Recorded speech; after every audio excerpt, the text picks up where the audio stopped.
How, in general, has the virus impacted Tudor as a club? It's a newly established football club. It hasn't got many finances going through it. So how is it having a knock-on effect with you?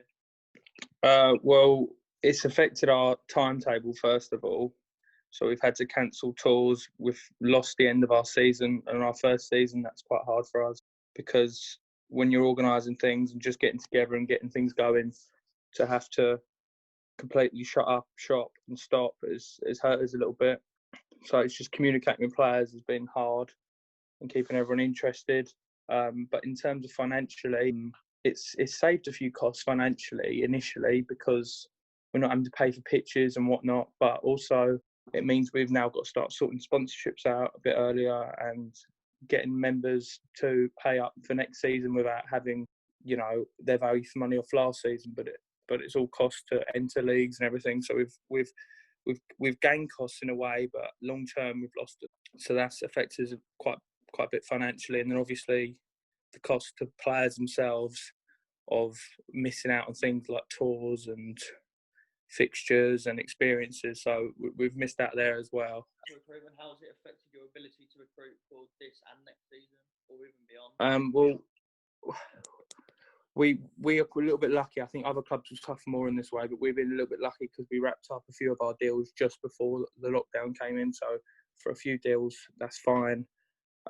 We already had some agreements, but a couple of deals that are going to be hard to get over the line, and also we'll definitely not be able to sign certain players that we might have trialled. We're not going to be able to trial them over the summer because we're not going to have any pre-season. So if we hadn't had the deals already wrapped up and seen players' abilities, it would have been a lot harder, if you see what I mean. So do you think with the lack of pre-season, really, because you're guessing. Do you think there's clubs in the league who are in a worse situation than Tudor are? For sure, like I said, we wrapped up deals, so we've got away with one there, really. But a lot of teams who haven't got the network we've got, I reckon, are in big trouble. And I think we'll probably see a shortfall in teams. I think we already have done because it's going to be so hard to trial people before the season starts. I think eventually people will get back on top with it, but there's loads of reasons why there'll be a shortfall, not just because of pre-season, but because fewer people will have the money to play football and commit to things with the current climate and the employment and people losing their jobs and stuff. Then they're not going to want to be committing to teams. So I think a few teams will suffer, and we've seen a drop in membership for the leagues. Obviously, it's a very dependent league. It's very everyone for themselves. Everyone has to pitch in with their own part.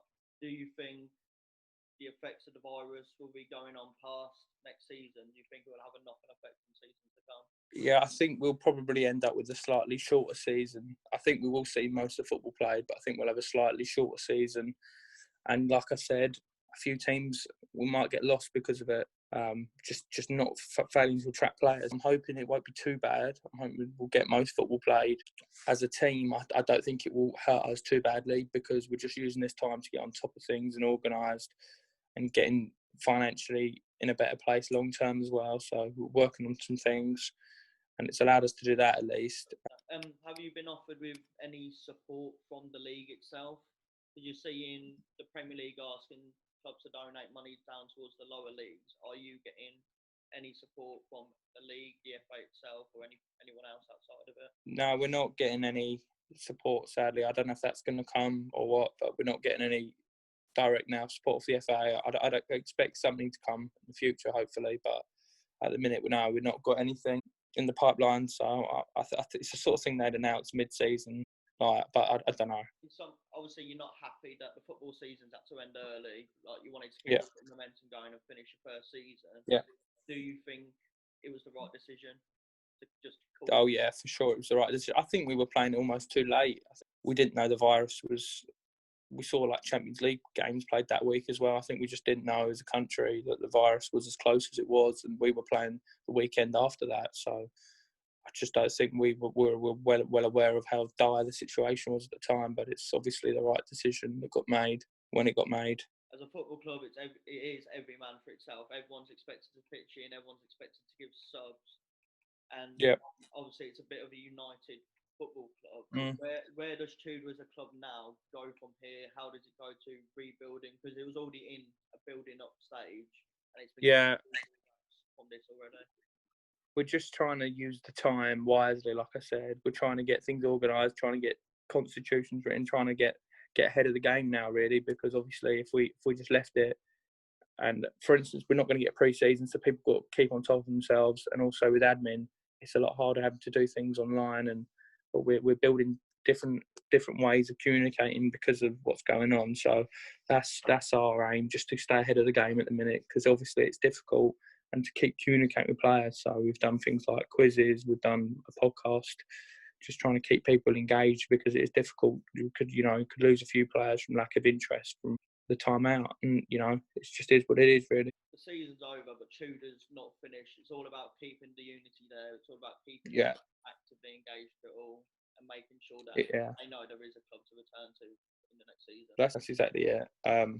That's what we're trying to do at the minute, and we're also just trying to do the organisation now. So, because it's all going to be a lot going on, I'd imagine we'll be given two weeks maybe notice, and that the league's going to restart. It's all working on government advice, obviously. So I doubt we'll get a pre-season this year. It will just be straight into the league. What's going on with regards to sponsorships? Are you having to reimburse some sponsors due to the? No one's contacted us to reimburse at the minute, and we hope it stays the same, because as we said, we're not having any FA assistance. We're hoping to keep on to that, but obviously it's going to be tough to get some sponsors next year. We haven't really looked into that at the moment, because businesses aren't open, and then it probably wouldn't feel appropriate, but we're going to have to get into that bit. We got a lot of heavy sponsorship last year, so we're not desperate for that at the minute. Things are ticking over really for us. Football wise, I hope it gets going at the right time, and I hope that sensible decisions are made when it's appropriate. But really, I hope we can have some sort of small group training, non-contact or something. I just hope what's going on with the footballers now, I know they're getting tested and everything, and the different stages they're going through, I hope we can go from stage to stage as well. And it's not just like wait until everyone can play a full-sided game. I hope they bring in stages where you can do non-contact in small groups. I hope it's not just throw us all in there. You can play league football again. Do you know what I mean? But it's difficult because that the major leagues are having right now. Yeah, I hope that, but at the same time, they've got a lot on their plate. I'd imagine that would have to be delegated, and the FA would put that in line with what's going on with sport as a whole and exercise as a whole. So I just hope a bit of common sense is used. We'll see. I think the problem is it's not a pressing issue, even though it's great for people's minds. It's not going to be at the pressing issue right now, as it's not essential.